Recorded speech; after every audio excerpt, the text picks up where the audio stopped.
This video is brought to you by... Hello, this is the voice of Whis saying you should be training. If not, listen to JunkieMonkeys.com.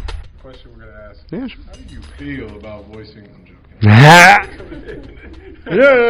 It's what you get all the time. What was it like? All my questions. Oh god, panic mode. What was it like being? But actually, I do have interesting answers for what was it like being like Whis or whatever. Well, If that was a question. the first question I was gonna ask. Well, you just said you did a commercial for the Saints and all, but what was your first professional gig? Was it for Dragon Ball Z? My first no. I'm gonna NPR this, by the way. Hi. So no, I'm gonna do it. I'm committing to this joke. My first professional job in the entertainment industry. I'd say with I was a. I'm done. I can't do that for an entire interview. I did though for a Black Butler commentary. I did that for the whole thing. Let's see here. My first professional. I was in theater. I did theater in college, and then while I was in college, I was in a jazz band at a burlesque show. And that was my first entertainment industry stuff. And then I was a professional theater actor for 5-6 years, and which was a lot of fun. And I miss it, and it did wonders for me as a person and as an artist. But then I think my first voice gig that I did for Funimation, I think, was Black Cat.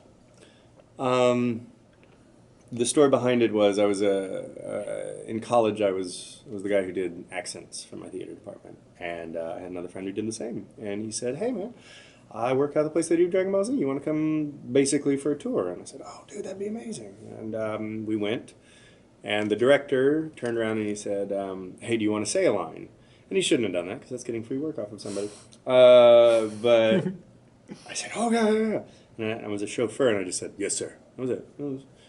And they let me, we watched the rest of his session, and then I just went home, didn't get a contract, didn't get paid, didn't anything, never thought I'd hear from him again. Months and months later, that same chauffeur came back and said, "Yes, sir," again. So it's literally the only reason I'm here in Seattle right now, that one weird little moment. And then I went to college at TCU, which was... Texas Christian, right? Yeah. It's in Fort Worth, and... Funimation at that time was closer to Fort Worth than it was Dallas, but there's this place nearby, and they needed people to be in the background and die and be random soldiers and stuff, and so I just continued doing that for like 6 years, and I was terrible. And I can say that I'm not being self-effacing. I've been a director. I know what good is, and I was terrible for 6 years. And then Brina Palencia said, "How about you use your own voice?" And I think that was in School Rumble, and after that, then I've been working more, and it's been nice. Nice, man. So, how did you get the role of Whis? Because I know you did a lot of additional voices and background stuff for DBZ. Yeah, which was awesome. So, how did that come out? Because, like, man, Chris Abbott. Yeah. Oh no! Finish what you're saying. No. Like, because the character is just so like looking at you and hearing like the work you've done and other things. Like, I never would have suspected that you did Whis. Thank you. That's which is a good thing. That's the best thing, man. Like, honestly, in my career, if my favorite thing to hear is "I couldn't believe that was you," or "Holy crap, that was you," or "That sounds nothing like you," or "Are you sure? I think that's somebody else." I love that. That's my goal.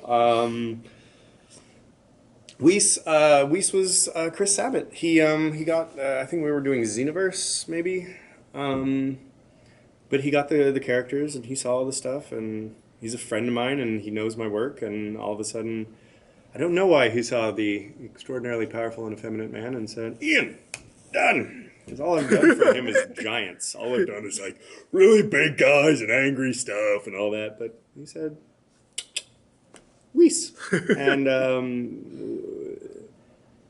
I always say that imagine how excited you'd be to get Whis. I was exactly that excited. No. I lost it. I freaked out, screamed, fanboyed, called my family.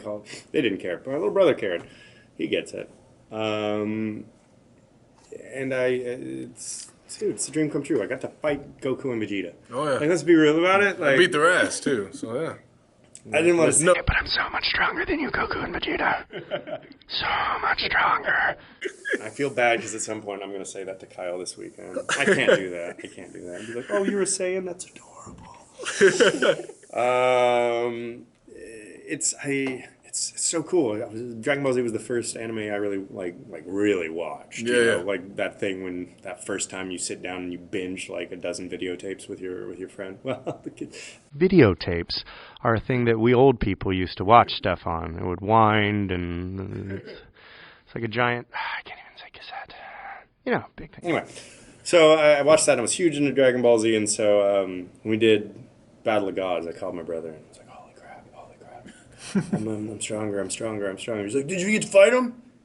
I mean, no, but you know, I'm stronger than Goku. He's like, oh, you didn't get to fight him? I'm like, no. So Resurrection F came, and I lost it. I absolutely lost it. And it's to an extent feels somewhat not real, and I'm praying we get and do Super.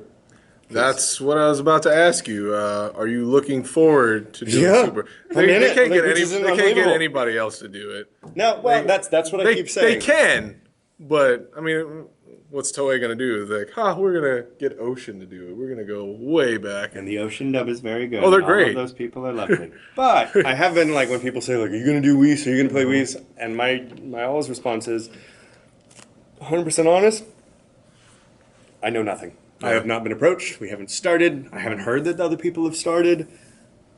But I wouldn't want another Vegeta. Right. And that's how I feel. Like, and a lot of people go, I don't want another Vegeta. I don't want another Goku. Those are because, while the Ocean dub is good, and a lot of people did grow up on it, like, a lot of us grew up with Schemmel and Sabbath. I mean, that's Vegeta. That's Vegeta. And so I think I'd get mad if they recast that. So if they're not going to recast them, just don't recast me. I don't see it happening. No, he's my friend. It would be He's terrible. Nice. I love Whis. The voice in and of itself is just me if I knew that I could beat up everybody at any point. Because I wouldn't beat up people. I'd just be really nice about it. I'd be like, oh, now, don't take that tone of voice. Well, it's funny when you mentioned, like, when Ocean did it, I remember watching Toonami. That's how I got into DBZ. They switched up, like, I think, between Ginyu fighting. Like, for some reason, I think it was somewhere around that time, but I didn't notice it right away. And then one day I was listening, I was like, wait a second. And I didn't realize that they were almost trying to mock the old actors. Emulate. Yeah, excuse me, I'm mock. Mocking is picking. Yeah, yeah. But yeah, emulate the style. Thank you. Yeah, man. So like, I don't see anybody trying to emulate you guys now. That would be terrible. Well, we would hope not, because we like, feeding ourselves. Gotta have a job. Yeah, dude, huge fan of it. Can't wait, and people keep telling me stuff about it, and I'm too excited. If you want proof of how excited I get about all this, there's the extra features in the videos. I'm like wearing my Dragon Ball shirt, being like, oh, I promise I didn't mean to do this. I'm just a big fan. Is it hard for you to keep your composure when voicing characters like Dandy and Space Dandy? For instance, like when you have to say a line like, "That's the power of boobies, baby." That's the power of boobies, baby. Believe in the backside. Because he has so many one-liners in there. He I would does, just man. crack up if I ever told. The writers, man. I was blessed because the writers are all my friends, and so they were like, I know how Ian would say blah blah blah. So blah blah blah blah blah. Ha ha. Composure doesn't exist in the booth. No. You laugh your butt off the entire. I was doing a show the other day, one of the simuldubs, and laughing every time. I had to get other people muted because it was so silly, and that happens, and that's fine. Dandy and the other people, I'll say that what I've started to do is just kind of get in the attitude of whoever I'm playing. You just stay like that. So if I'm doing Noragami, I'm an angry dog. If I'm doing Zap from Blood Blockade Battlefront, all I'm doing is telling everybody that they're a little biatch, and I tell the director that, and I tell everybody who talks to me that they're a little punk, and then it just kind of happens. But I'll give you this. When I do Brooke from One Piece, I'm told I look like I'm having a mental breakdown. Because I go into the corner and I do the laugh for about a minute straight just to make sure it comes out good. And then because he's nothing but giant eye sockets and teeth, I'm like this for like hours. And I'm just excited to be around my friends. And so I look like that, and my directors, And it makes him giggle. And anytime I make one of my oldest friends giggle, that's my job in One Piece. So yeah, no, I have my little weird mental breakdown, and no, there's no composure. No composure in the booth. That's pointless. Composure will limit you. You can be whoever's on screen. All right. I think we have time for one more. Yeah. All right. So, are there any dream characters or franchises you would like to voice act Marvel. for? Oh, there we go. And you have to finish the question. Marvel and Wolverine. There you go. Dude, I'm a huge Marvel fan. Have been since I was a kid. If I could get in some of the Batman DC stuff, that'd be amazing too. But Marvel. I want to be in Marvel so bad just because comic books raised me. Yeah. And I don't fully have the voice for a Wolverine yet. Steve Bloom told me to go have 3 kids and yell at them a bunch. And it's like, then you get the voice. I want that. I'd love to be Wolverine. I was a big Wolverine fan throughout my life. But, I mean, any Marvel. I have my top Marvel ones, but Marvel. I want to do Marvel. And I just want to, be X-Men. Yeah. Throughout my life, I've grown up through X-Men, and I love what they're doing. Any of them. Scott Summers would be fun. Didn't grow up liking Scott Summers, but new Scott. Do you read? I read comics. I'm mostly into like Rick and Morty and most of the cartoons. Massive Rick and Morty. Oh yeah, I love Rick and Morty. I was gonna wear my Meeseeks shirt. Oh, you should have. I would have tweeted it tomorrow. to Justin. Oh, you know him? No, we did an interview with him at New York City Comic-Con. Very cool. I have a friend who's friends with him, but he did a couple drops for us. He's a stand-up guy. That's awesome. I really want to meet Harmon too. Dan Harmon, that's the guy I want to meet. That's the man. Oh, one day that Dan Harmon will do something with his career. Man, so I'd say little thing called Community. So you watched both seasons? You see them both? Yeah. You should definitely get a voice on that show. I'd kill to. I love that show. Frankly, I would be just as happy hanging out with the dude. Just being like, hey man, that Jelly Bean King, that was messed up. Oh my god. That's beautiful and messed up. Yeah.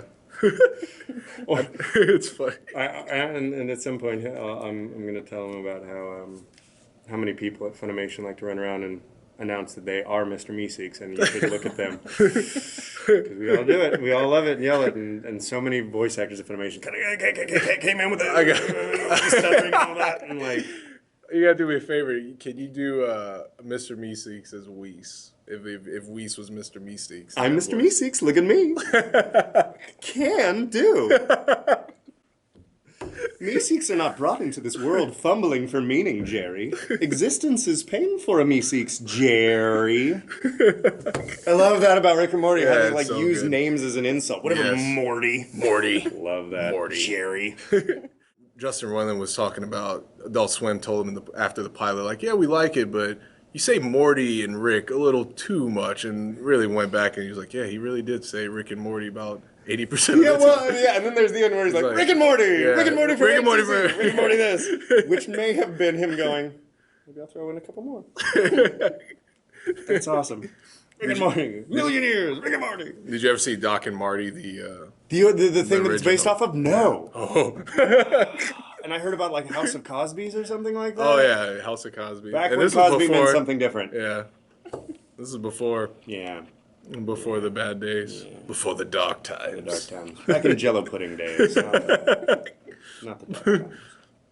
But yeah, it's been a pleasure. All right, thank you, Ian. Appreciate it, man. Thank you. Thanks, man. Existence is pain for a Meeseeks, Jerry.